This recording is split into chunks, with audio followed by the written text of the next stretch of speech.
Bueno, con este primer taller tenemos el gran desafío de romper un poco el hielo, ¿vale? Pero bueno, no va a haber ningún problema.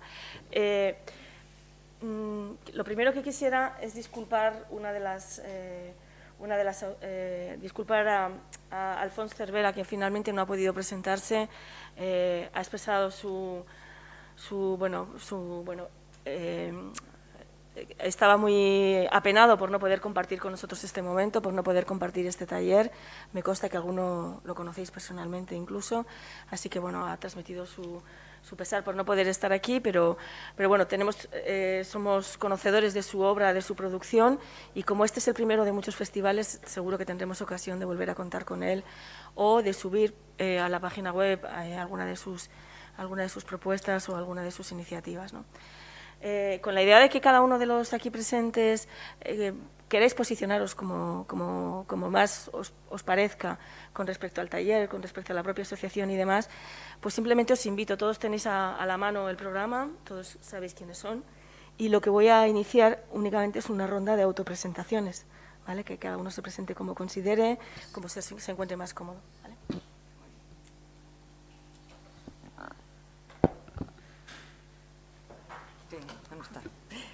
Total, que me toca empezar, ¿no?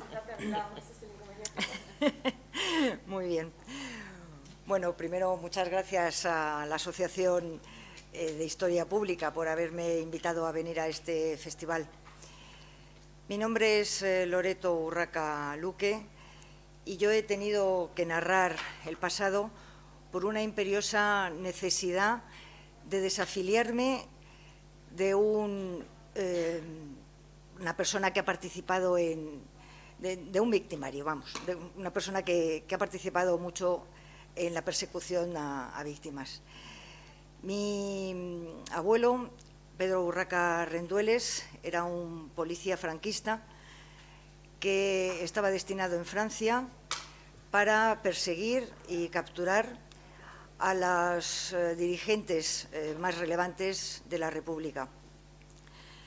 Es el que ahora se conoce como el cazador de rojos, pero con el alias de Unamuno era también un agente de la Gestapo y es posible que tuviera alguna participación en la captura del líder de la resistencia francesa, de Jean Moulin.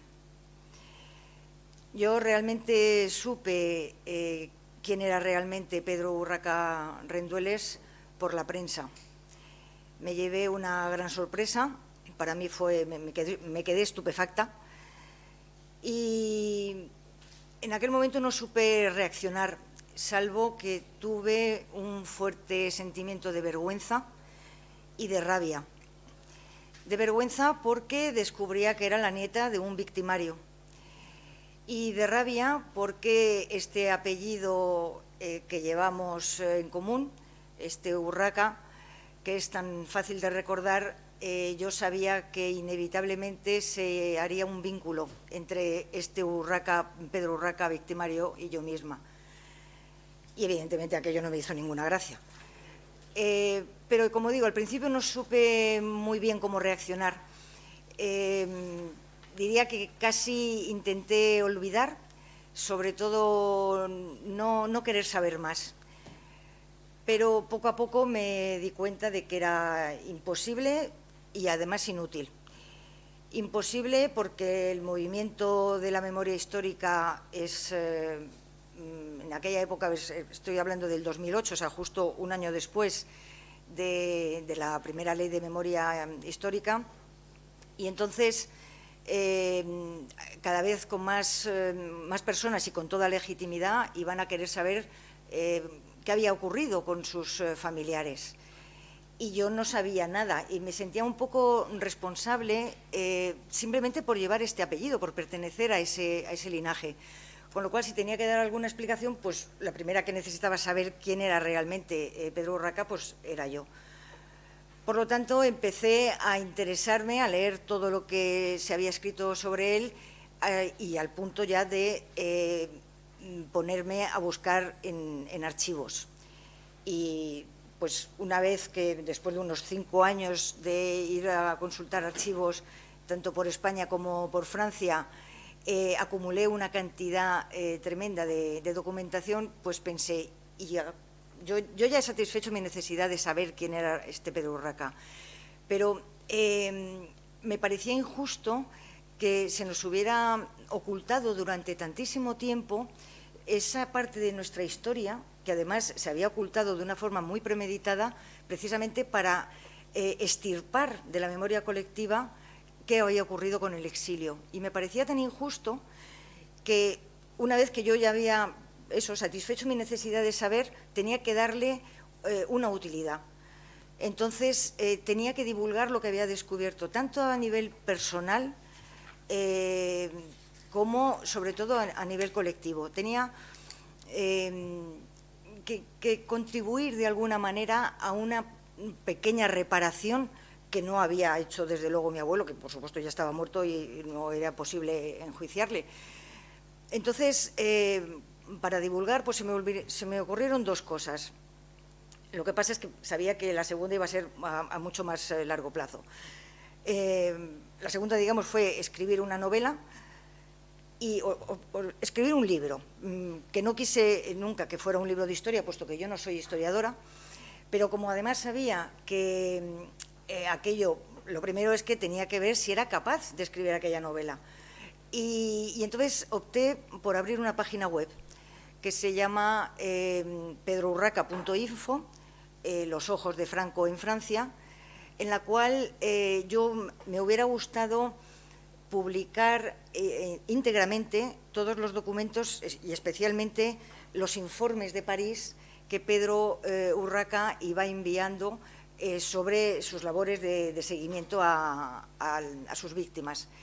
Pero el archivo no me lo permitió y entonces tuve que hacer un motor de búsqueda, de manera que se introduce un nombre y si aparecen unas fechas es porque sí existe un informe de esa fecha. Hay un botón de contacto, quien quiera obtener ese informe en donde se cita a esa persona en concreto, pues simplemente se pone en contacto conmigo, lo convierto en un PDF y se lo envío. Y bueno, y al final la novela, pues sí, conseguí escribirla y además publicarla. Se titula Entre llenas, salió en 2018. Sí, gracias. Y entonces ha sido mi manera de desvincularme públicamente de esta figura tan nociva de Pedro Urraca. Para mí ha sido un proceso, se podría decir, como de catarsis, pero del que he salido muy fortalecida. Antes de conocer esta historia de Pedro Urraca, me pudiera sentir como un poco incompleta. Ahora, en cambio, me siento más afianzada y en lo que estoy haciendo y completa. Por un lado, he conocido esa parte de la familia que no sabía mucho de ella y sobre todo, me ha ayudado a cerrar heridas, ¿no? Y creo que en el fondo se puede trascender a lo mejor esta historia personal a la historia colectiva. Entonces, bueno, pues eso es, yo creo que lo más relevante que se puede decir de mí. Muchas gracias. Gracias.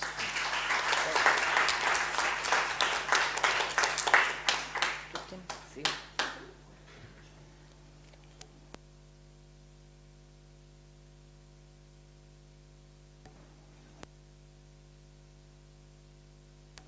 Ahora. Hola, pues... Ahí, ¿vale? Muchísimas gracias por invitarme a estar aquí. Mi nombre es Antonio Miguel Morales. Soy profesor de la escuela pública, tuve maestros de la escuela pública y estoy encantado de estar aquí en un festival de historia pública.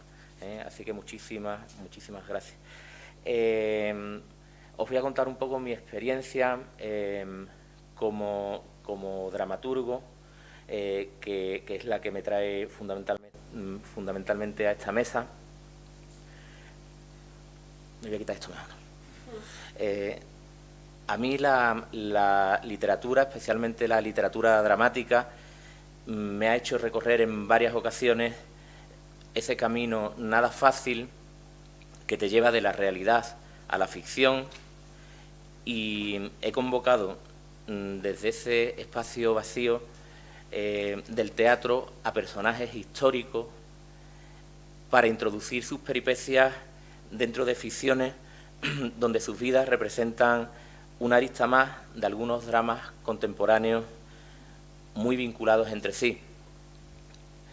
La memoria, la identidad y las migraciones.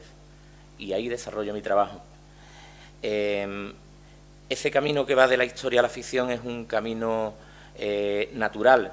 Todos los autores lo recorremos, ya sea vinculando involuntariamente la emoción a lo que escribimos, ya sea abordando artísticamente proyectos que tienen que ver con la biografía de algunas personas. Lo que no me parece tan natural es el camino inverso, el camino de vuelta, ese que hace que algunos de los personajes abordados desde la ficción se inmiscuyan de pronto en tu vida y provoquen una sensación totalmente perturbadora. Y eso a veces sucede. Yo voy a contaros brevemente algunas de las ocasiones en las que me ha sucedido. La primera anécdota que quiero contar tiene que ver con el tema, uno de los temas que he dicho, que es el tema de las migraciones. Almazara Teatro estrenó mi obra La Ciénaga, que es esta obra que veis aquí, en 2016. La Ciénaga es una mezcla de drama familiar y político que tiene como trasfondo que aborda el tema de la ciudadanía contemporánea. Y era un drama simbólico en el que los personajes no representaban, no eran personas reconocibles desde la historia pública, porque los protagonistas eran esas personas sin rostro que la mayoría de las veces vemos con las caras llenas de arena en las carteleras de los telediarios. Intentaba contar que la mayoría de las ocasiones somos cómplices de esa guerra perpetrada en Oriente, pero patrocinada en Occidente, que provoca la oleada masiva de migrantes que están invisibilizados en las fronteras como bichos, como parias, como mojados, etcétera. Pero nunca con la etiqueta de ciudadanos. Como no podía ser de otra manera, tras representar en muchos teatros La Ciénaga, nosotros vimos cómo nuestra acción dramática estaba tornándose en acción ciudadana y realizamos bastantes funciones en las que los beneficios, entre comillas, porque tampoco eran gran cosa para lo que se necesita, pues colaborábamos con colectivos como Acción Lesbos, como Espacios Veracá, como las asociaciones pro derechos humanos de Andalucía, etcétera. Pero a mí se me quedó en la mente una imagen, y era que cuando yo veía y conocía de primera mano la historia de los migrantes que venían a ver La Ciénaga, yo reconocía en ellos la historia de un personaje que mis compañeros de mesa conocen muy bien, de una persona, que yo convertí en personaje, de la historia contemporánea, que era don Antonio Machado. Entonces decidí escribir una obra que me he dejado en el hotel, que es La Milonga del Destierro y los Días Azules, en la que contaba la historia del éxodo de Antonio Machado en 2 días clave: un 28 de enero de 1939, que es el día que cruza la frontera con Francia, y un miércoles de ceniza, un 22 de febrero de 1939, que es el día en el que muere en Collur, y 3 días después, como ya sabéis, en el Hotel Buñol Quintana fallece su madre, doña Ana. Lo que os quiero contar es que en el proceso de escritura de esta obra, tuve muy claro que encajaban como un puzzle las vidas de los migrantes que yo había conocido al escribir La Ciénaga con la historia de vida de don Antonio Machado. Y no solo encajaban, sino que un día en una función en el Teatro Viento Sur Triana de Sevilla, de pronto estábamos viendo a don Antonio Machado en escena y miré para atrás y el teatro de la mitad para atrás estaba lleno de personas negras, de personas migrantes que habían venido a escuchar su historia, viendo la peripecia vital de don Antonio Machado. En ese momento supe que el teatro, otra vez, de nuevo, había entrado en mi vida para poner las patas arriba en la siguiente creación, que yo no sabía cuál iba a ser, pero tenía que ser una creación que buscara esas alianzas, esas extrañas alianzas. Posteriormente, escribí otra obra,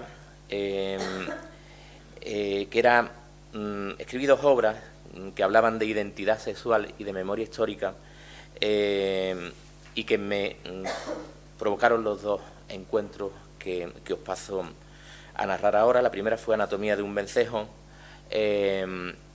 Anatomía de un vencejo narra la historia de Paloma, una monja republicana y lesbiana que está en su celda y escucha los 13 tiros de las 13 rosas, y ella misma decide que quiere ser una de las próximas ejecutadas porque ya no soporta la tortura y la muerte que está viendo a su alrededor. Precisamente ayer, cuando llegué a Madrid, en la Puerta del Sol, me uní a una manifestación de personas mayores que gritaban frente al ayuntamiento: aquí se mataba, aquí se torturaba, y volví a revivir todo el proceso de investigación que asumí para escribir esta obra.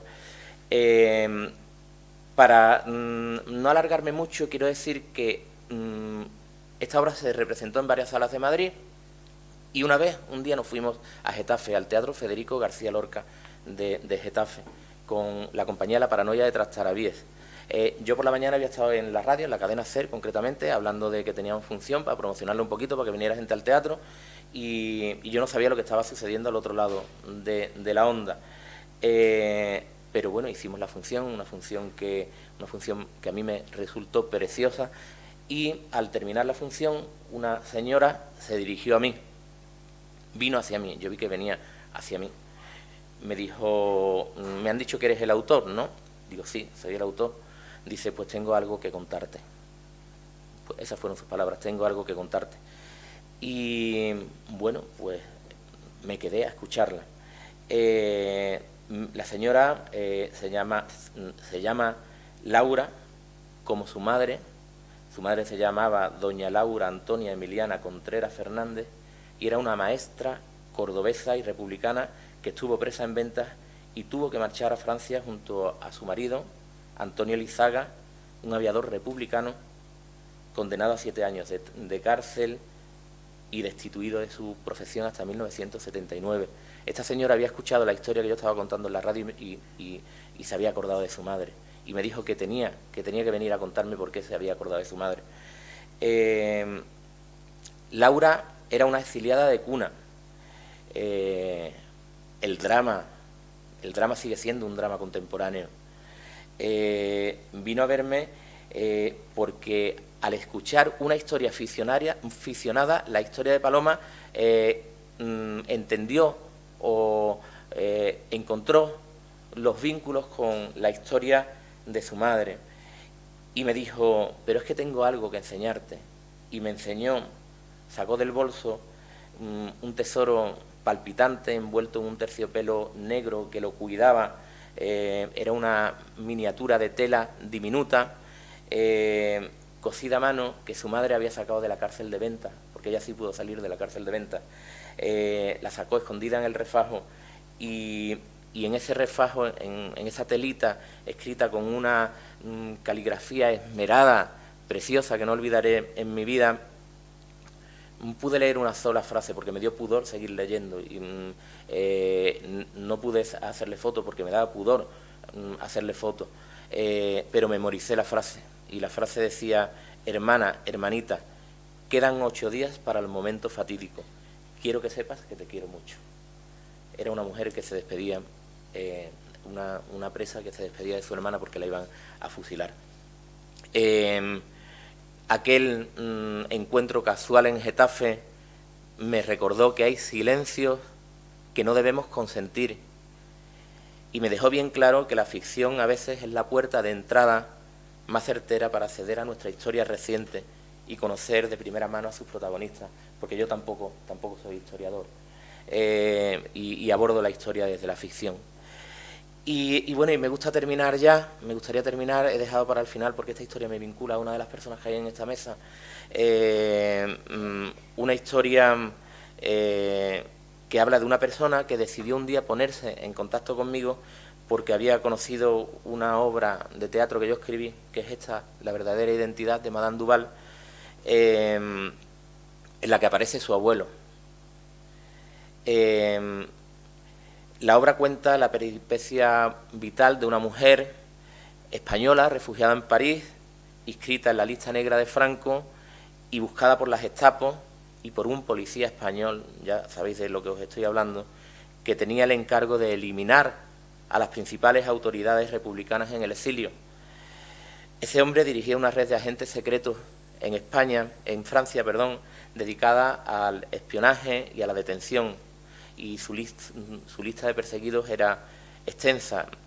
Julián Zugazagoitia, ministro de Gobernación de Negrín, detenido en París y fusilado después en Madrid, Manuel Portela, Josep Tarradellas, Federica Montseny, Luis Companys, la misma Victoria Kent, que es la protagonista de esta obra. Pues bueno, aquí estaba ese hombre, que es Pedro Urraca. Estaba como Pedro el Romano en Bodas de Sangre. Es un personaje ausente, pero que envuelve toda la atmósfera de la obra. Pues un día yo iba para Sevilla a recoger a mi hijo, que terminaba de estudiar, y no es por ambientar la historia, es que era así. Era un día que estaba lloviendo, era una noche oscura, y yo iba solo en el coche y llevaba, como solemos llevar, bueno, no sé, yo conozco a mucha gente que lleva el móvil en el salpicadero del coche, y yo lo llevaba. Y después de yo haberme documentado tanto sobre Pedro Urraca, se enciende el móvil ahí, un mensaje electrónico, y lo único que me da tiempo a leer es Urraca. Ya tenemos complicidad, pero entonces no nos conocíamos. Ya tenemos cierta complicidad. Bueno, yo evidentemente sentí un escalofrío y nada más que pude, paré el coche. Era Loreto que me había escrito, y bueno, pues simplemente me escribía para pedirme permiso para citarme en un congreso, ¿no? En un artículo de un congreso, y me pedía permiso porque había conocido mi obra. Ustedes imaginaros que lo que sucedió en mi cuerpo cuando yo vi aquel nombre, no voy a entrar en más historias de Loreto, porque Loreto está aquí para contarla. Lo único que sí puedo decir es que se crearon unas complicidades que van más allá, que recorren de nuevo el camino ese que va de la realidad a la ficción, de la ficción a la realidad y de la realidad a la ficción, porque la obra se estrenó en el Teatro Echegaray este verano en Factoría Echegaray, y Loreto estuvo allí.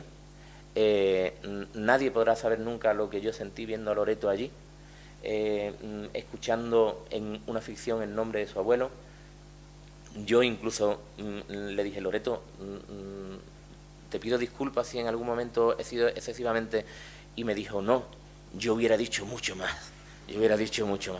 Eso fue lo que me dijo. Y bueno, y desde entonces en mi mente se fue fraguando otra ficción, que es la que estamos ahora. Le pedía a Loreto que, si llegado el momento, se subiría conmigo a un escenario y querría estar en un proyecto de escritura en el que contemos todas estas cosas, y Loreto muy valientemente me dijo que sí. no estoy hablando de un proyecto de autoficción, estoy hablando de un proyecto que tiene más que ver con algo, me gusta poner quizás alguna palabreja, metarealidad ficcionada. Yo creo que esta que estamos viviendo aquí es la primera escena de una obra que estamos escribiendo en común entre Loreto, entre Laura y entre un migrante que vende pañuelos en un semáforo de Sevilla, y eso es lo que yo os quería contar. Muchísimas gracias.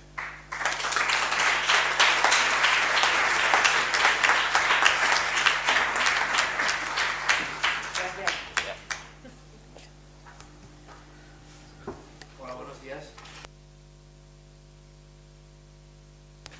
Muchas gracias por invitarnos en este festival. Realmente, ahora mismo siento una presión después de esos dos, de todo lo que comentasteis, vuestras impresiones, vuestras experiencias, y veo que tenemos muchas cosas en común en referente a la historia y de la manera de contarla y de dónde venimos y quién somos, ¿no? Y aún estoy así un poco impresionado por... O sea que seguramente me temblará la voz. Bueno, antes que nada, quería hacer un pequeño apunte, porque Jesús ha abierto la caja de Pandora cuando ha comentado sobre que hoy era el Día Internacional del Lavado de Manos. Y bueno, teníamos, antes de estos dos años de pandemia, de tristeza, de muerte, teníamos esa connotación del lavado de manos sobre alguien que se desentiende sobre unos hechos concretos, ¿no? Y quería recordar, me ha venido a la cabeza, lo he tenido que buscar en Google, aviso, el médico Ignaz Semmelweis, sobre cómo gracias a su lucha y su destierro en un psiquiátrico, ¿no?, logró después de 20 años reconocer que el lavado de manos pues salvaba vidas, ¿no? Y donde un lugar donde las parturientas se morían porque hacían autopsias en un lugar y luego iban a atender a las mujeres embarazadas, pues fue también un símbolo de lucha, como el que estamos teniendo ahora mismo con el coronavirus. Pues nada, soy Josep Salvia, soy dibujante y autor de cómics. En 2017 empecé yo me hacía llamar antes ilustrador, pero ahora mismo me considero más únicamente dibujante. Y empecé en el 2017 con Cisco, publicado por la editorial Panini, después en 2018 con Una caja de galletas, publicado por Diablo Ediciones, y en el 2019 junto con Cecilia publicamos Antonio Machado, Los días azules. Es la primera obra que no hacía como autor completo, y bueno, es un término muy feo, porque a menos que seas el glorioso mutilado, pues eso de autor completo, no sé si existe un autor incompleto, pero bueno. Y nada, no, quiero ser breve porque creo que la ocasión lo merece. En primer lugar, pues publiqué Cisco, que es una historia sobre un vecino de nuestro pueblo, que era amigo también de la familia, y llegó hasta los 105 años, casi le faltó un mes o así, y fue un militante del PUM, del Partido Obrero Unificado Marxista, era un partido catalán y muy fuerte, que junto con los anarquistas pues fueron los abanderados de la revolución y luego perseguidos también por los estalinistas. Y a mí siempre me crea la historia, como he oído en mis compañeros, ¿no?, siempre me crea por el hecho de formar parte de un medio como es el del cómic, tienes ahí las herramientas que son fáciles, son más baratas, ¿no? Como decía Jaime Martín, el cómic es el cine de los pobres, ¿no? Pero con un lápiz y con un papel pues ya puedes empezar a crear sin necesidad de mucha producción. Y claro, el hecho de saber, me comentaba la familia de que ese señor que estuvo en la guerra y después en la cárcel, y tenías ese run run de que tengo que entrevistarle, tenés ese deber de contar las historias de los demás y saber de qué manera. Pues la única manera como lo podía contar era en el formato del cómic, en el que yo poseía y que me poseía a mí también. Y bueno, así fue como surgió Cisco, en base de una larga entrevista con Cisco, Francesc Reig. En Cataluña abreviamos los nombres, no. Sí, y claro, es siempre el Cisco de toda la vida de Francisco, ¿no? El Cisco, y siempre fue el Cisco de Caleloi. Y así fue con una entrevista pues muy compleja, porque aunque fue siempre un hombre muy lúcido y muy adaptado a su tiempo, muy conocedor hasta de las nuevas tecnologías, no estaba nada apartado de este mundo, sino todo lo contrario, siempre con los pies en el suelo, y siempre, pues claro, sus historias siempre iban desde el pasado más remoto, desde la actualidad hasta, o sea, que gracias a una grabadora y muchas horas de condensación, pues pudo salir la obra. La otra, la caja de galletas, realmente tenía que ser la primera, pero surgió cuando yo me estaba dedicando a todo eso de la ilustración, de hacer dibujitos por los demás, por revistas, por libros de texto. Surgió la posibilidad de ir al Festival de Cómic de Angoulême. Yo hasta ese momento pensaba que el cómic era una cosa muy lejana a mí, pensaba, es muy difícil hacer cómic, tienes que mezclar el texto con los dibujos. Veo que yo no soy capaz, además tampoco soy un dibujante que pueda adaptarme a grandes producciones como el cómic americano, por ejemplo, ¿no? Soy más con un 6 o con un 4, por decirlo así. Y luego, después de ir al Festival de Angoulême, ya había gente de la Escuela Joso donde estudié, donde iban solo a ver qué se hacía, pero digo, no puedo ir, tengo que llevar algo. Y traje una historia de humor y una historia y 4 páginas solo históricas, sobre algunas historias que se habían explicado en mi familia desde que era pequeño sobre la Guerra Civil. Y resultaba que a todos los editores les interesaba solo esas 4 páginas. Creo que del cómic de humor llevaba, pues, no sé si 10, 15, pero todos los editores les interesaban esas 4 historias de la guerra. Al final, por desgracia, en Francia no hubo esa suerte, porque me dijeron de que hacía muchas afirmaciones y una de ellas era sobre los campos franceses, y eso no les gustó mucho. Ahora ha salido la obra Josep, donde habla exclusivamente de eso, pero claro, se ha tenido que hacer desde Francia. Parece que desde España pues no éramos lo suficientemente aptos para intentar hablar de sus problemas. Ellos siempre han sido mucho de esconder, ¿no? En la playa d'Argelès, ¿verdad? Creo que solo hay una plaquita en un lado de la playa para recordar uno de los muchos campos que hubo de internamiento para los españoles, donde sufrieron. Pero bueno, aquí en España, al presentar el proyecto ya mucho más evolucionado y mucho más maduro, pues Diabolo Ediciones pues, se prestó a publicarlo. En esa historia, pues, en principio, solo quería contar las historias que había escuchado toda la vida del abuelo, que estuvo en la guerra, de sus hermanos, que se apuntaron en principio como conductores de coches oficiales, de autobuses, para evitar el frente, pero claro, les tocó esquivar las bombas con los camiones llevando a los milicianos de encima, o sea que tampoco es que les salió muy bien la cosa. Y en base de algún tío abuelo, porque mi abuelo murió pronto, en el año 85, en base, yo quería solo hacerle algunas preguntas, alguna entrevista, pues luego allí se mezclaron y aparecieron otros personajes de la familia. Pregunta a ese otro familiar por qué estuvo en Zaragoza, en el bando nacional. Pregunta a ese por qué hizo tal cosa. Y claro, ves como comentaba con los compañeros de mesa, de que cómo nos retroalimentamos y nos hacemos partícipes de la historia, como esas pequeñas historias personales que yo quería contar, cómo se convirtieron en grandes historias porque formaban parte de la historia general, en este caso de la Guerra Civil.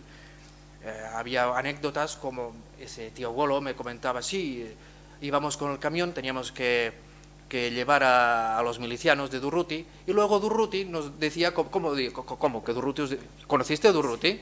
Sí, un hombre muy majo, era muy simpático. Hablamos muchas veces con Durruti y nos decía cómo teníamos que tapar los faros de los camiones con papeles para que no nos viese el enemigo, y aún así algún camión lo interceptaba la artillería y cosas de estas, ¿no? Como otro pariente, su cuñado, que él participa en bando republicano con las milicias y luego pues con el ejército popular. Mi abuelo llevó a oficiales en un coche de la República, pero el cuñado de mi tío abuelo participó en el bando nacional, fue porque le enganchó la mili en Zaragoza, pero después fue un franquista convencido. Pero siempre iban juntos. Decían que siempre discutían, que allá donde los vienen siempre estaban discutiendo, pero siempre iban juntos, siempre se quisieron mucho.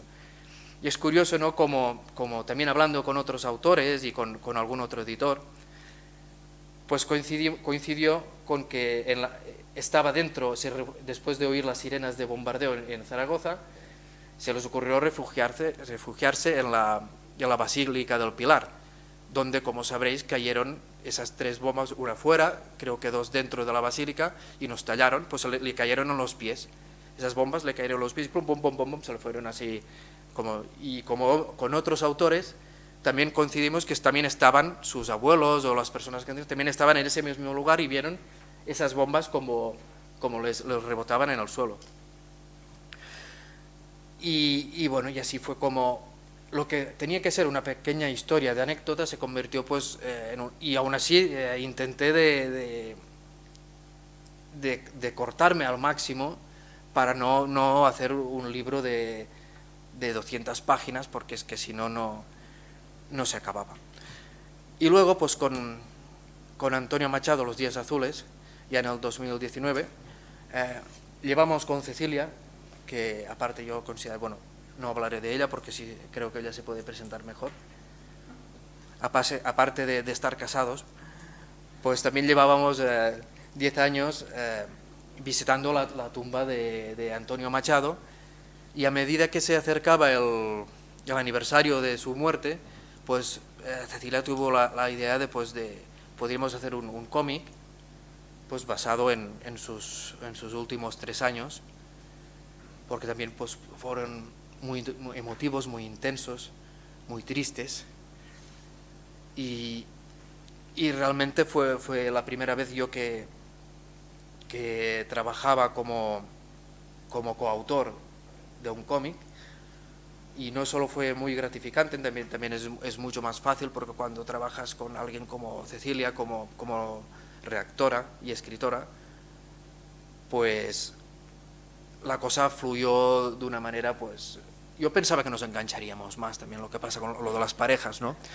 Que dices, si trabajan juntos es que se van a matar, pero no, realmente fue muy bien. Y por eso pues ya paso la palabra a Cecilia, porque creo que tiene mucho que decir, ¿no? Digo yo. Muchas gracias.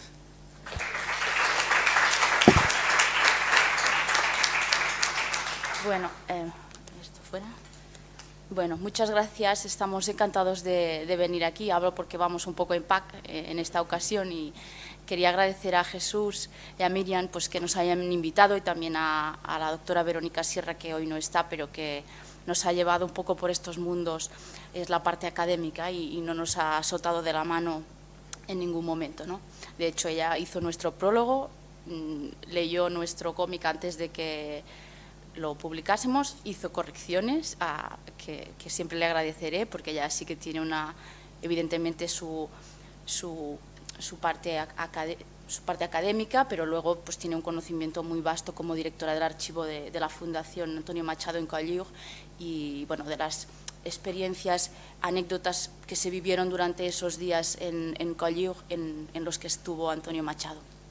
Bueno, yo soy Cecilia, soy filóloga, trabajo en la producción de textos menos agradecidos, digamos, que son más técnicos, así que el proyecto de llevar a Antonio Machado, Los días azules, a lo que es, bueno, a volver a la literatura, digamos, o a iniciarme en este mundo, pues fue más que un proyecto profesional, pues una dèria, como decíamos en catalán, pues de llevar un sueño, ¿no?, hecho realidad. Entonces, yo no quería recordar esto, pero me ha venido a la mente cuando el secretario de Estado ha hablado de fosas comunes, y yo en 2004 participé en un campo de trabajo en Extremadura, en Badajoz, en el que teníamos que participar en la excavación de unas fosas comunes, y recuerdo que entre la gente que participábamos, que éramos todos muy jóvenes, y muy aguerridos, muy combativos, ¿no? Que es como se debe de ser en esas edades, y luego también. Pero íbamos con esa herencia que tenemos, ¿no? En las casas en las que se nos ha educado, en las que somos de izquierdas, o eso pensamos, ¿no? Y bueno, ese resentimiento que uno llega a los sitios cuando vemos las películas sobre la guerra civil y toda esa energía condensada ahí. Y bueno, había el run entre la gente de que había una chica que era del Partido Popular, y bueno, que a ver qué hacía allí esa chica, ¿no? Porque ¿qué iba a hacer esta chica? Pues excavando en fosas comunes. Y bueno, yo un día se me ocurrió preguntárselo, ¿no? ¿Pero qué haces aquí? Y me dijo, bueno, yo sí soy militante del Partido Popular, pero creo que nadie debe estar en una fosa común, ni los de un bando ni los del otro. Por tanto, pues pienso que la labor que estoy haciendo aquí pues es útil para todos. Y bueno, pues me avergonzó, ¿no? Pensar pues que me había cuestionado su presencia allí, ¿no? Y eso de alguna forma me hizo reflexionar muchísimo sobre bueno, nuestro papel en esto de comunicar y esto de educar, porque en definitiva pues lo que verdaderamente es importante es educar a los que vendrán sobre no tener resentimiento, no sin olvidarnos de contar aquello que fue, que es lo que tenemos entre manos, ¿no? y que debemos hacer siempre que tengamos la ocasión, ya sea a través de grandes aportaciones, a través de las universidades y, por supuesto, pues a través de estas pequeñas historias que en realidad son un todo. Yo cuando, bueno, Antonio Machado, bueno, en casa era el poeta de referencia, por tanto, pues siempre amé su poesía, pero es que además tuve un profesor, el poeta Pérez Rovira, en la Universidad de Lleida, que es el que me transmitió verdaderamente el conocimiento más profundo sobre el poeta, y es cuando empecé a disfrutar de su obra y de su vida, ¿no? Que van siempre en conjunto. Y bueno, ya pues, fueron nuestros viajes a Colliu, fueron nuestros viajes a las ciudades machadianas que nos hicieron pues contar, por lo menos, no toda su vida, pero sí los tres últimos años de vida del poeta, que son fundamentales para entender pues no solo su vida, sino pues los 3 años traumáticos que vivió este país, del 36 al 39, y lo hicimos a través de un recorrido, un viaje que invita además cronológico, que invita pues al desarrollo de la obra de este modo, ¿no? Que es Madrid, Rocafort, Valencia, Barcelona y Colliu, que es el final de su vida. Yo estos días también pensando en lo que íbamos a contar aquí, ahora mismo estamos viendo, bueno, otra de mis autoras favoritas es Elena Fortún. Celia en la Revolución creo que es una obra imprescindible, no solo para la gente que estudia la historia, ni a la que le gusta la literatura. Yo creo que es una obra de referencia que todo el mundo debería leer, todo el mundo que quiera saber algo, que quiera saber lo que pasó. Y cuando lo leí, pues me di cuenta de que quería saber Elena Fortún, pero estaba sabiendo al mismo tiempo todo, estaba sabiendo Antonio Machado, incluso cronológicamente, y pues vas a los mismos lugares a los que fueron todos, ¿no? Y creo que es la labor pues un poco de todas las personas que os dedicáis ampliamente a la literatura. Yo no, porque es como una cosa puntual que hicimos, y porque supongo que no será la última, pero que es lo que estamos haciendo, ¿no? Es aportar todas esas pequeñas historias que en realidad son un conjunto y que sirve pues para emocionar en distintos ámbitos porque bueno, pues en el caso de Antonio Machado, la recepción que tuvo, hay muchísimas personas, más de las que yo pensaba, que reservan, tienen una parcela muy íntima con el poeta, y esto nos lo hacen saber, ¿no? Cuando nos encontramos con ellos. Lo mismo con Elena Fortún, lo mismo con vuestros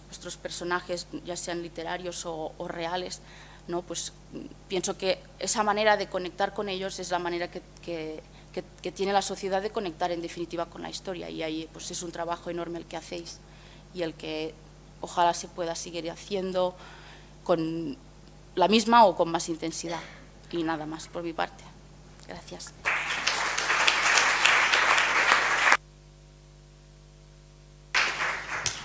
Bueno, pues como era previsible, vamos fatal de tiempo, o sea que vamos muy bien.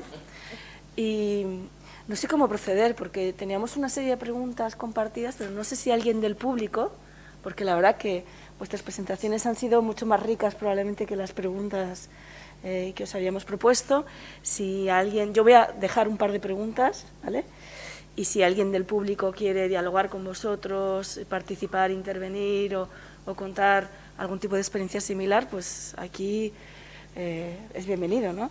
Yo tengo una curiosidad y es en la línea de la primera pregunta que os planteábamos, ¿no?, en el correo electrónico, y es en relación con el público, porque es muy llamativo que casi todas vuestras inquietudes parte de una experiencia, de una vivencia, de algo que tiene que ver con lo íntimo, lo personal, lo familiar, y hay una interlocución con algo público, que a veces es esperado y a veces es inesperado, por lo que contáis.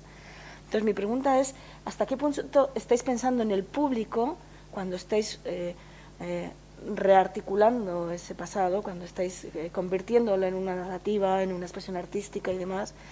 Y cuál es y cómo articuláis, o si hay colado de alguna manera, o cómo se visibiliza, ¿no?, cómo se corporiza la dimensión política, ¿vale? Es decir, por un lado es hasta qué punto el público o vuestro interés por comunicaros con otros condiciona o tiene ciertas exigencias sobre vuestra propia producción, y asociado a eso, cómo va calando la cuestión política, ¿no? ¿Cómo veis vosotros el compromiso político desde ahí?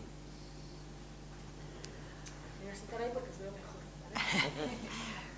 Bueno, yo en mi caso... Perdona, es que esto es un poco aparatoso. vale. Para la próxima, Suso, hay que poner estos así para que la gente se pueda levantar.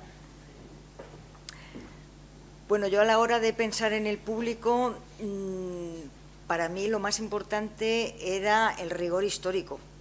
Como he dicho antes, al escribir una novela histórica entre llenas y con afán de que realmente fuera una novela y no un libro de historia, necesitaba realmente que el lector supiera que por mucho que eso apareciera, esa narración, ese relato fuera una novela, pero que todos los personajes, o prácticamente todos, son reales. Entonces, por ejemplo, una novela histórica no suele llevar absolutamente ningún apéndice.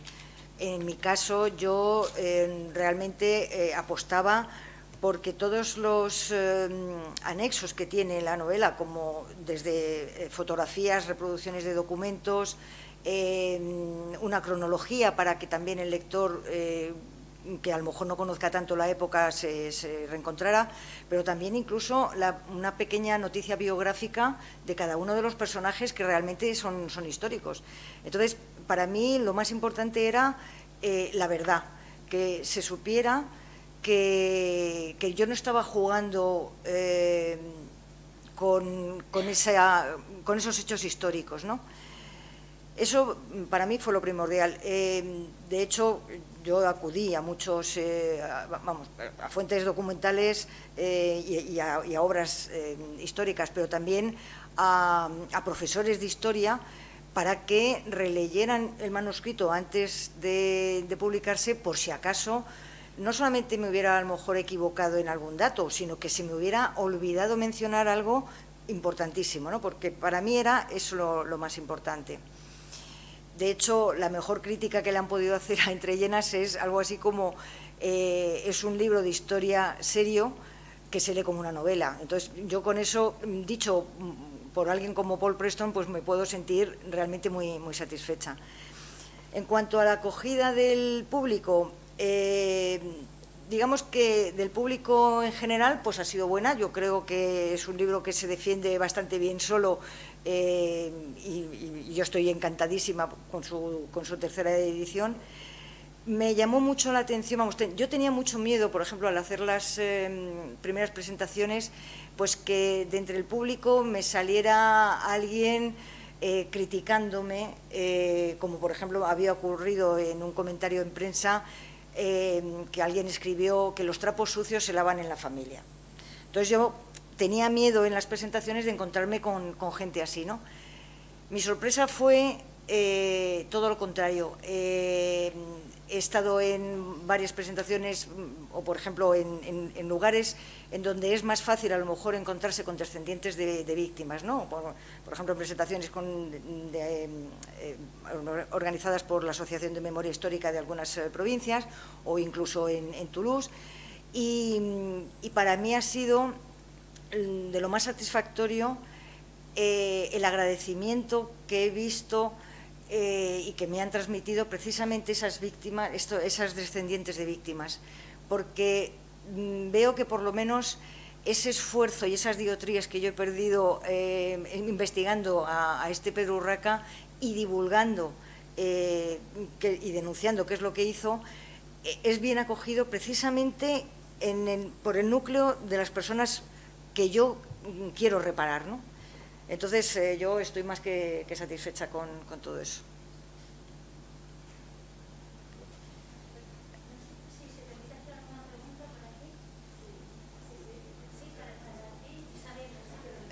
Loreto. Ah.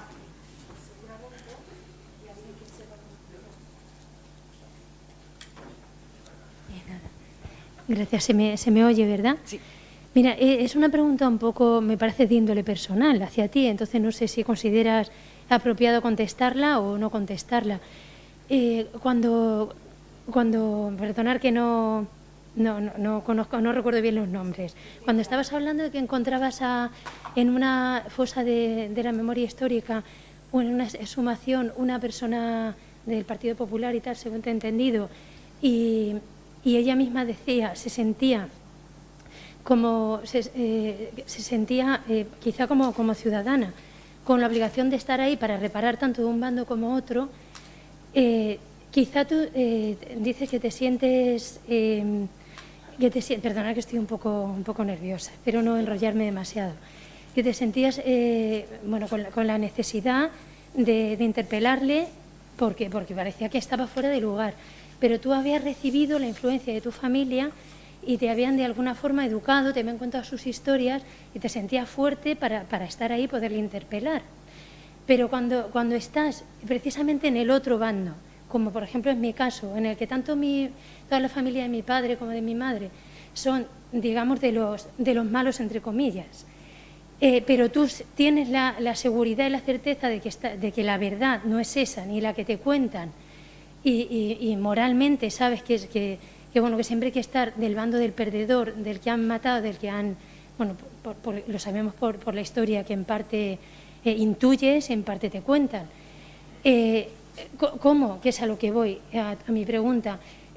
Cuando tú hablas de tu abuelo, hablas como en tercera persona, como de no haberle conocido, pero me imagino que hay una parte que tendrá que ver, supongo, con tu padre, que sí han conocido no sé si sabrían o no sabrían toda esa historia o intuirían de alguna manera, pero ¿cómo conjugas esa valentía por un lado y esa necesidad de contar la verdad y de investigar con la parte familiar que supongo que te afectaría porque le iba a salpicar a tu familia más directa de alguna manera, la parte esa personal, familiar, en la que tú hablas con tu padre y le dices, voy a hablar de tu padre y voy a contar a todo el mundo que era un asesino, que era un tal, que era un cual, porque esto hay que contarlo así. ¿Cómo has tenido esa valentía y ese momento ha debido ser muy duro y te habrá supuesto, supongo, reflexionarlo y pensártelo antes de llegar a hacerlo? Lo digo personalmente porque al verme en esta situación en la que yo me encuentro en estos... me identifico siempre con gente de izquierdas y tengo la seguridad de que es ahí donde tengo que estar. Cuando yo hablo con mi madre o he hablado con mi abuela y llega el momento, sobre todo a nivel de pueblos, que es donde la guerra, si es que en algún sitio se ha vivido de forma menos dura, pero en los pueblos el que ha matado a tu abuelo o el que ha matado a tu bisabuelo es el vecino. Entonces, ¿cómo se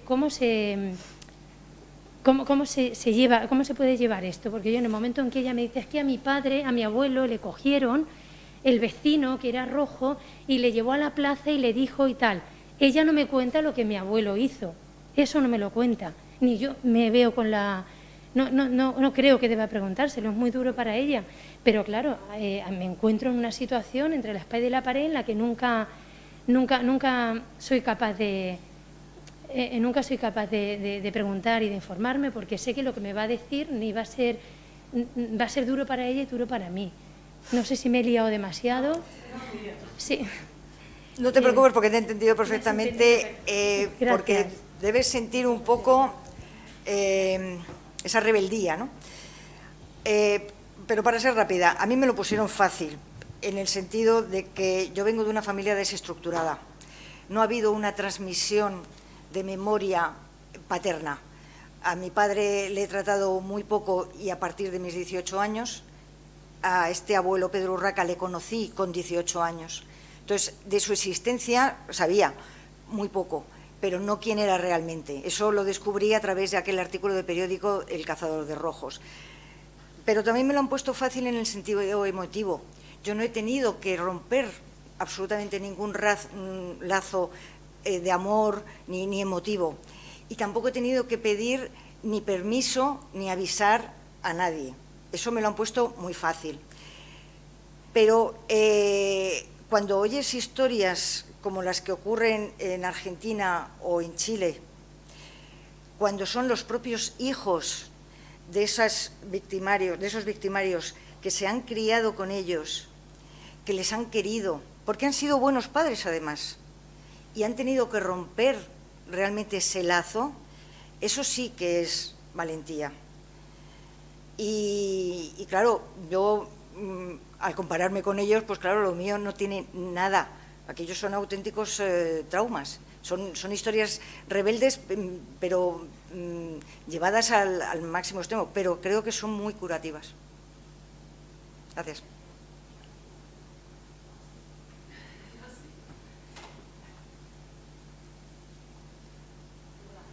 ¿Oye? ¿Sí? Vale, nada, a raíz de... Perdona, te voy a dar la espalda. A raíz de lo que has comentado tú y también por salir un poco de la mesa y por volver a la mesa, ¿no? Me parece muy interesante todos los testimonios que habéis dado, todas las experiencias que nos habéis contado, porque son muy potentes. Y en ellas creo que Loreto, perdonad los nombres también, Loreto, has mencionado el tema de cerrar heridas. Confrontar el pasado es cerrar heridas. Conocer es cerrar heridas. Creo que la mayoría estaríamos de acuerdo en nuestra propia biografía. Cuando conocemos vamos aclarando. Por mucho proceso, creo, como el que tú has pasado, por ejemplo, que sea doloroso, oscuro, ¿no? Valiente, difícil. Me llama mucho la atención que los políticos y, digamos, los argumentos más antimemorialistas sean que sacar el pasado es incendiar los odios, es incendiar las comunidades, etcétera. Y, sin embargo, lo que tú nos has comentado, segundo ponente, es bastante que vienen esos inmigrantes a ver contada su historia. Sí. Necesitamos ver contadas nuestras historias. Y pienso que en ese aspecto estamos todos, bueno, posiblemente estemos de acuerdo, quizás no, quizás sea un tema de debate. Mi pregunta, sin embargo, va, como vosotros sois autores que vais de la ficción, digamos, al pasado, mi pregunta sería, ese proceso, digamos, curativo, ese proceso de sacar, ¿se produce por conocer? ¿Se produce en el proceso de indagación y de saber?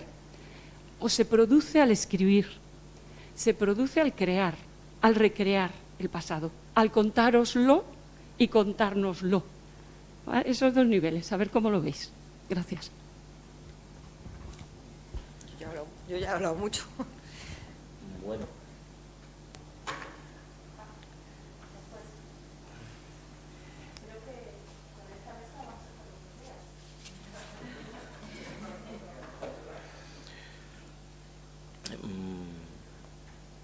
Voy respondiendo a la compañera, intentándolo, no lo sé. Yo creo que los escritores de teatro tenemos una experiencia con nuestra escritura un poco bipolar, ¿no? Porque escribimos, por un lado, para lectores, porque cada vez creemos que escribimos más para lectores, y también escribimos para el público.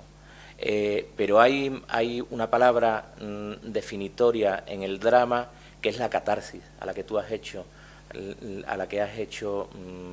relación, a la que has hecho mención.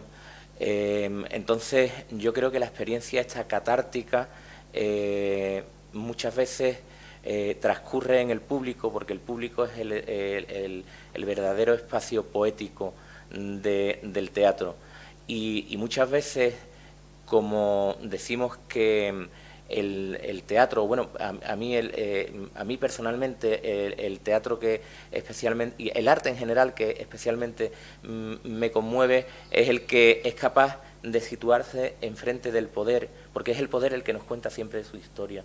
Y me interesa una historia contada desde otro lado. Me interesa ese teatro que se sitúa enfrente del poder para contar la historia de otra manera, para viviseccionarlo, para encontrarse con las víctimas y con los victimarios. Y en ese sentido me interesa mucho el arte que más que da respuestas, ofrece preguntas y ofrece nuevos lugares donde situarse para hacer esas preguntas, porque las preguntas también tienen que ser nuevas. Y yo creo que las preguntas van en la línea, muchas preguntas están surgiendo en esta mesa, ¿no? Qué incomodidad, ¿no? Para gente de izquierda que en una fosa común encontremos a alguien del PP buscando qué. Creo que eso, esa cuestión es el territorio artístico que yo busco desde mi escritura. También lo han dicho aquí en la primera mesa los compañeros, crear un espacio de diálogo, crear espacios de diálogo. ¿Eso significa que tengamos que ser tibios? No. Yo estoy hasta el moño de los testosterónicos también, estoy hasta el moño de que los hayamos metido en el Parlamento. No quiero, yo no quiero dialogar con ellos, no quiero, pero sí quiero buscar espacios de creación donde sepa ubicarlos de alguna determinada manera. Y necesito que haya encuentros como este para seguir debatiendo estas cosas, ¿no?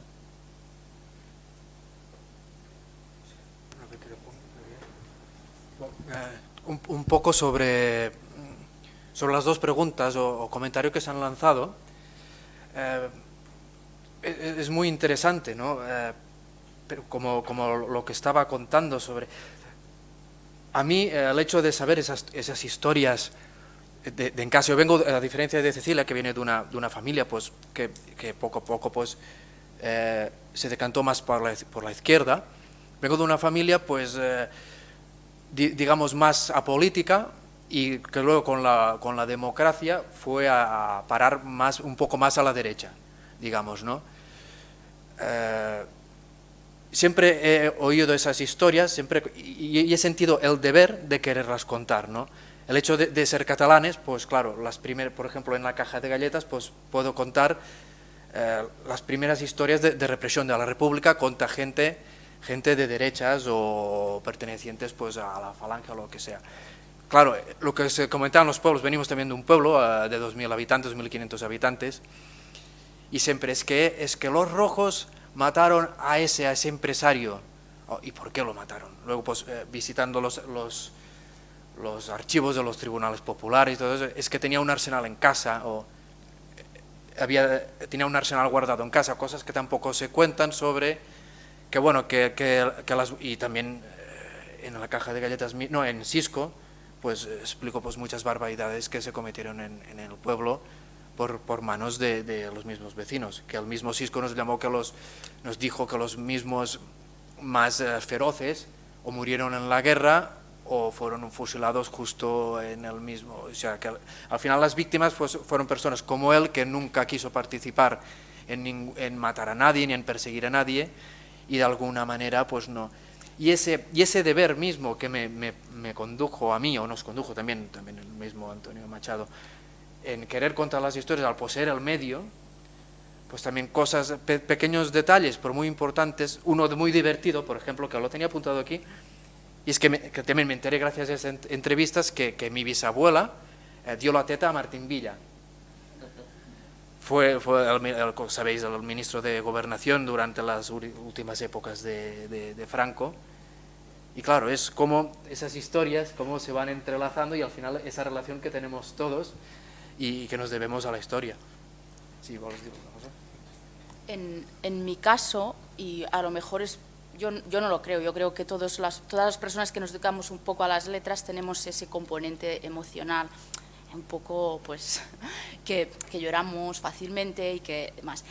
Haciendo Los días azules yo lloré bastante porque son, bueno, hay un alto componente sin que haya tenido, sin que me hayan matado a nadie, ¿no? A ningún abuelo, a ningún bisabuelo, pero sí que tenía la historia muy arraigada. Entonces, pues sí que tiene como un poder curativo un poco, ¿no? Poder explicarlo y luego ves que también tiene un poder reconfortante, ¿no? Digamos, para las personas que sienten como tú, ¿no? que se expresan con tú.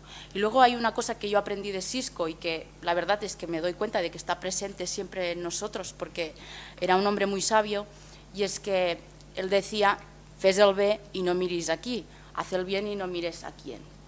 Y yo a veces le preguntaba, cuando él iba a las entrevistas con Sisco, le preguntaba, pero Sisco habrá matado a gente, ¿no? Cuando estuvo en el frente. Y él me decía, pues no ha comentado nada. Es como una parte, ¿no? Que tiene pues omitida, seguramente pues sería, pero luego en su vida pues después de la cárcel y después de todo, fue una persona muy íntegra, muy eso lo que queremos ser todos, ¿no? De mirar, de comprender, y es algo que se aprende, yo creo que se aprende fácilmente, porque hice un curso de memoria histórica, bueno, y lo primero que nos dijeron es que no debemos juzgar hechos desde nuestros ojos, desde nuestro foco, que ocurrieron en el año 36, en un contexto que no tiene nada que ver con el nuestro y que bueno, pues lo que sucede en los pueblos, ¿no? Pues conoces que llamábamos al facha del pueblo. Cuando me contaron su historia, pues bueno, en realidad le mataron a su padre. Entonces, ¿cómo vamos a enjuiciar otra vez a esta persona? ¿No? Creo que es un ejercicio que todos con el tiempo vamos haciendo, vamos moderando y vamos viendo que esos espacios de diálogo son importantísimos para construir entre todos. Otra cosa es que haya un sector que todavía no se haya dado cuenta, pero creo que es fundamental que todos estemos aquí haciendo lo posible para que bueno, y sucede, ¿no? Que cuando cierras heridas, cuando cuentas, te expresas y demás, pues parece que todo, lo que pasa es eso, ¿no? Que hay una parte de la sociedad que creo que no se ha enterado todavía dónde estamos.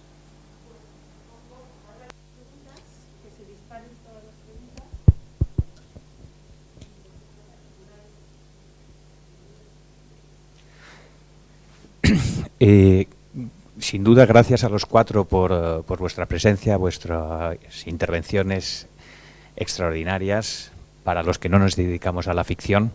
Y mi pregunta va un poco para vosotros, autores de ficción no frívola, que decir, no sois Ken Follett ni estas cosas. ¿Hay vida más allá de la Guerra Civil Española?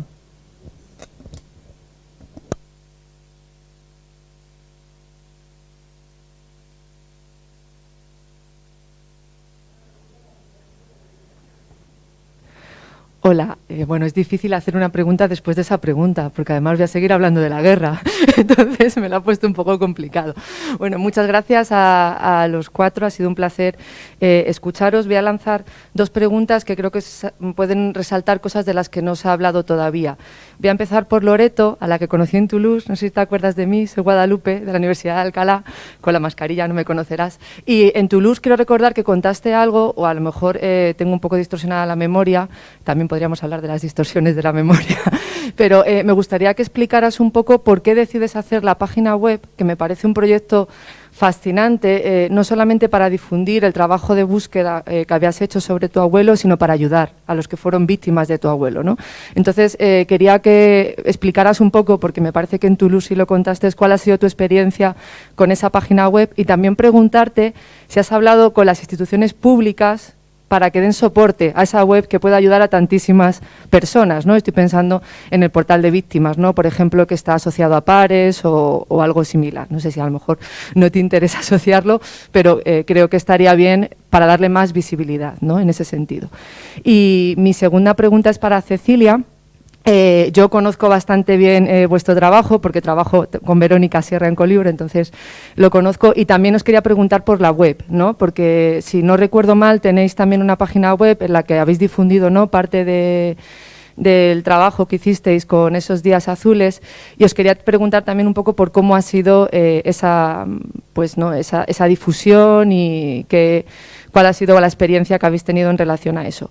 Y muy rápido, me ha interesado mucho una cosa que no conocía, que ha contado Josep, sobre, creo que era una caja de galletas, ¿no?, que lo presentaste en Francia y te dijeron que no por el tema de los campos. ¿En qué año fue eso? A ver, sí, es que es difícil porque aquí hay un bucle temporal. Digamos que la caja de galletas se publicó en 2018, pero fue alrededor de 2012. Sí. Vale. Alrededor de 2012. Es que te pregunto porque es muy difícil trabajar con los pasados incómodos, más a nivel nacional, ¿no? Esto lo sabemos todos.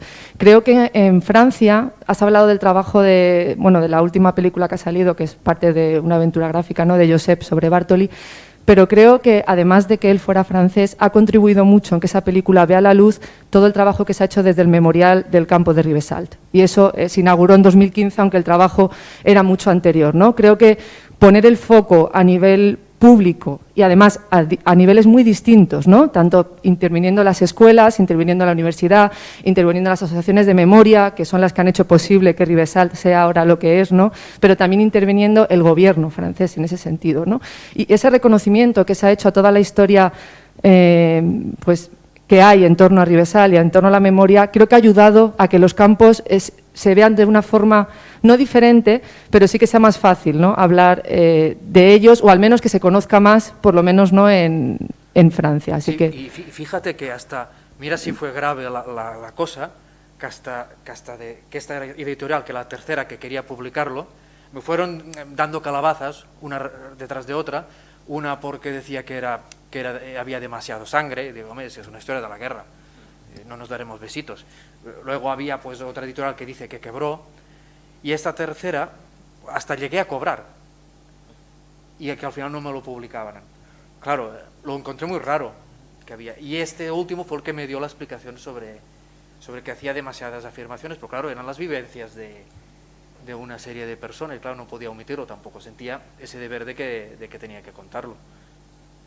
Pero, y además, pues, es increíble que haya salido esta obra gráfica, después con película, ¿no?, de Josep, y Bueno, es de hecho fantástico. nosotros fuimos con mucho cuidadito cuando hablamos aquí, o sea, tratamos todo con muchísimo cariño, Sí. dando las gracias siempre a Collier, a su gente, porque es lo que es. La acogida que tuvo Antonio Machado y su familia al llegar allí fue la que fue, pero bueno, andamos con mucho cuidado porque hay el episodio de cruzar la frontera, de la recepción esa, de los días en Perpiñán, en Cerver, en el vagón, del trato que les dieron a la familia en la estación de Cerver. Eso lo omitimos deliberadamente para que cuando fuéramos a Collier nos recibieran un poco... Que nos recibieran a boinazos, como se dice, ¿no?, aquí.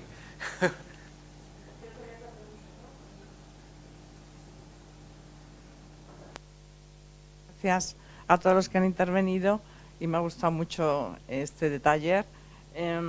Bueno, yo quería hacer más una reflexión. Bueno, soy Pilar Domínguez de la Universidad de Las Palmas de Gran Canaria, y una reflexión en relación también con la historia pública. Uno de los primeros ha dicho que es importante el objetivo de crear un espacio compartido para todos los relatos.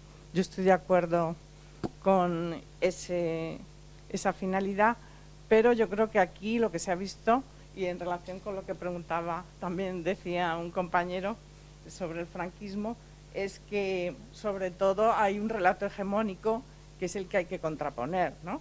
Y de hecho, pues eso, todos los discursos, todo lo que se está hablando está en relación con la memoria de la guerra civil y cómo hay una guerra de memorias bastante clara en España, y ese relato hegemónico viene del franquismo, pero continúa. Entonces, en esa guerra de memorias es necesario pues, tener un discurso claro, construir un relato y sobre todo educar a la población, a los jóvenes, y me parece muy bien lo que se ha dicho aquí, ¿no? Por parte en esta mesa, que los silencios se acaben, por un lado, ¿no? Que ha dicho el dramaturgo Antonio, me parece, ¿no? Y luego también ha dicho Cecilia que una iniciativa importante para educar sin resentimiento, o sea, que es importante, pero no olvidar que ha habido un relato de muchos años y que no podemos hablar como de la memoria como si no hubieran pasado más de 40 años, ¿no? La memoria de la izquierda, la memoria de la derecha, cuando tenemos toda una historia atrás. Yo creo que eso es muy importante, por eso es tan difícil construir una memoria democrática. Nada más.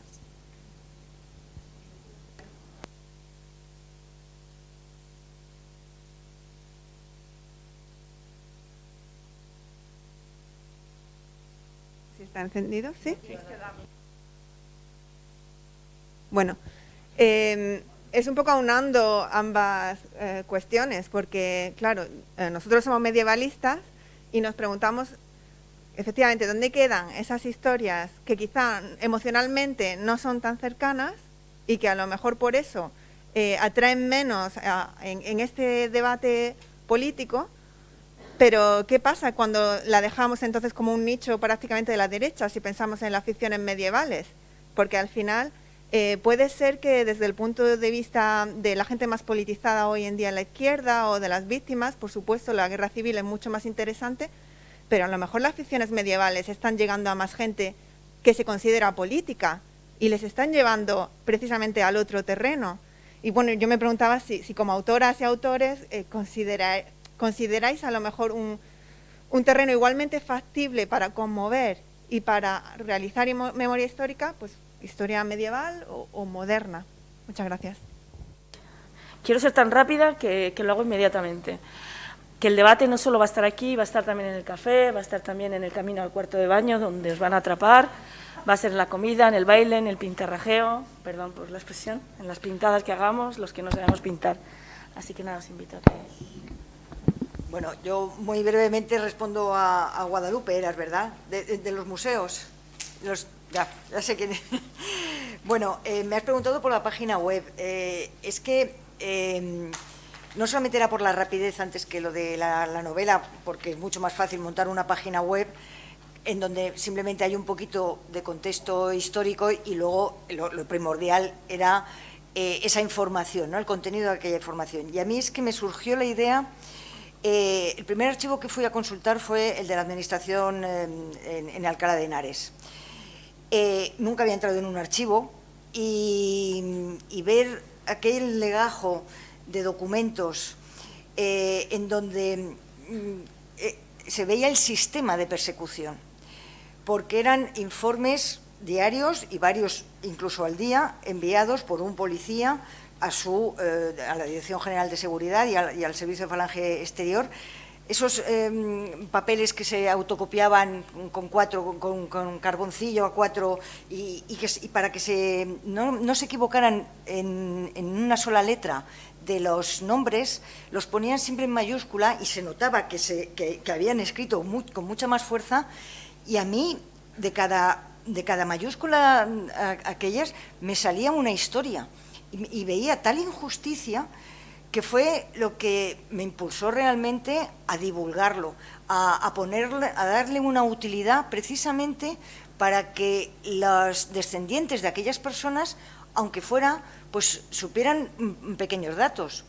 Luego ha resultado que le ha servido más a historiadores haciendo búsquedas sobre personajes de los que estaban haciendo biografías que no a descendientes de víctimas. Que alguno ha habido, pero no en realidad mucho. Pero para mí eso fue lo que me movió. Y luego me has preguntado rápidamente que si me he puesto en contacto con las autoridades, o no sé cómo llamarlo, para pedir financiación. La verdad es que la financiación es el pagar, o sea, el coste el pagar la página web, o sea, el servidor donde te lo mantienen y lo que es el nombre de dominio. No sé ni cuánto es al año, pero no me preocupa. Es decir, yo sabía que con esa página web tampoco iba a llegar muy lejos, porque el propio contenido que le alimenta tampoco es completo, no es nada más que 1 año y medio de informes. Me faltan otros 4 años por encontrar. Si algún día yo encontrara todos aquellos informes, claro que sería interesante, pero la verdad es que tampoco se me ha ocurrido. Pero sí, se podría hacer a lo mejor. Y luego ya sobre los espacios compartidos, ya prefiero casi dejarle la palabra a mis compañeros, porque si no nos vamos a comer el tiempo. Gracias.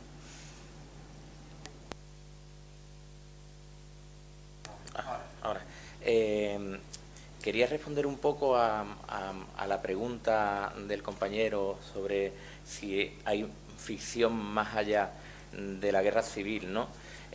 Quiero que partamos de un punto de vista que latente y claro, y es que nosotros hemos vivido en casas con heridas abiertas por la guerra civil y que normalmente uno se acerca a la ficción, uno se acerca a la escritura desde lo que conoce. ¿Quiere decir que no tengamos otros espacios de escritura? No, posiblemente quiere decir que aquí estamos hablando de esos espacios de escritura, ¿no? Te cuento mi experiencia. Yo percibo que estoy hablando de pasados incómodos y lo percibo en las programaciones de los teatros. Y eso no debe hacerme olvidar el rastro que mi escritura quiere dejar, pretende dejar. Eso no puede hacerme negarme desde mi dramaturgia a la historia reciente, porque es la historia que me contaba mi abuela mientras regaba la hierbabuena. Entonces posiblemente me acerco desde una naturalidad que no tengo para hablar, que también lo hago, de otras historias, ¿no? No voy a ponerle nombre. Pero es que resulta que yo conozco a niños robados. Y en el ejercicio de mi dramaturgia, pues esa herida abierta aparece más en lo que escribo que otros temas. Aparte, vengo de Andalucía. En Andalucía las cunetas no solo van a revelar la identidad de las personas enterradas en ellas, también van a revelar la identidad de los asesinos, y hay mucho privilegiado con las manos llenas de sangre en Andalucía. Entonces, y también practico un territorio de acción, que es la escritura, en la que me gusta suscitar ese trasvase desde la acción poética, desde la acción teatral hasta la acción ciudadana, más allá de la mendacidad líquida y mediática que todo lo invade ahora, ¿no? Quizá esa es mi respuesta.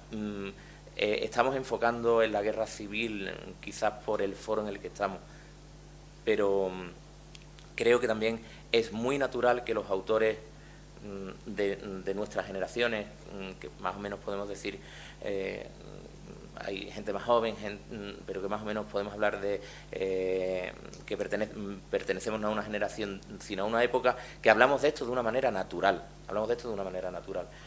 Es la respuesta que se me ocurre, ¿vale?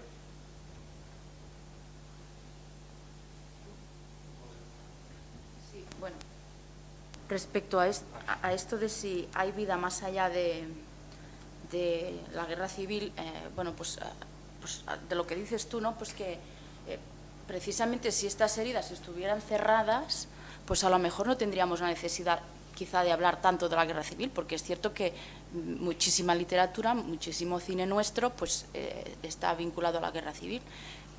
Yo tengo la necesidad, tú también tienes la necesidad de contar, tus 3 cómics van sobre esto, porque hay cosas por contar, a lo mejor llega a un tope, pero para mí el tope estará en eso, ¿no? En este objetivo que ha comentado el secretario de Estado y que debería haber sido primordial desde el minuto 1, que es desenterrar a todos los muertos que tiene España en sus tierras. Es que es una obligación, es fundamental, y quizá cuando todo esto se haya resuelto, si es que se puede resolver, aunque cuando se resuelva, igual ya los que estamos un poco preocupados por esto ya no estamos aquí y ya no importe nada, pues no sé. luego yo creo que sí se puede escribir sobre otras cosas cuando se escribe sobre historia. De hecho, los docentes lo reclaman. O sea, cada vez es más complicado explicar, sobre todo no quiero hablar de primaria porque pero en secundaria hay un profundo desconocimiento ya no de literatura, sino de cosas muy básicas de nuestra historia, y los docentes necesitan contenido como este cómic. No lo digo porque lo hayamos hecho nosotros, sino porque nos dicen que les va muy bien trabajarlo de este modo para introducir un poquito lo que es el tema, pero no, bueno, bajo mi criterio no basta con introducir el tema o en dar unas pinceladas, que es lo que están haciendo ahora los docentes, que tienen, bueno, pues supongo que la raíz del problema está en el fondo, y nuestro sistema educativo debería pues tener esto como prioridad.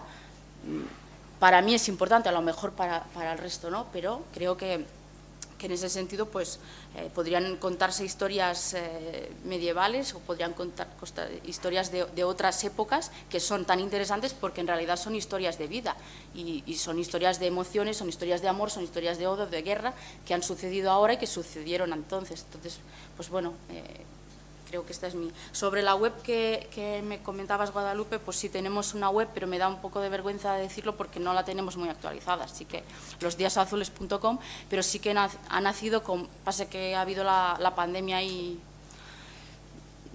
incordiando, pero nuestra idea es que sea un lugar en el que podamos entrevistar a personas que estáis vinculadas con la historia y con la literatura, y que, bueno, siempre pues dentro de este contexto machadiano, que en realidad es un contexto pues de historia, de vida, que es compartido por todos. Muy bien, pues gracias por contarnos vuestras experiencias y vuestras reflexiones. Seguimos de café y seguimos por aquí. Gracias.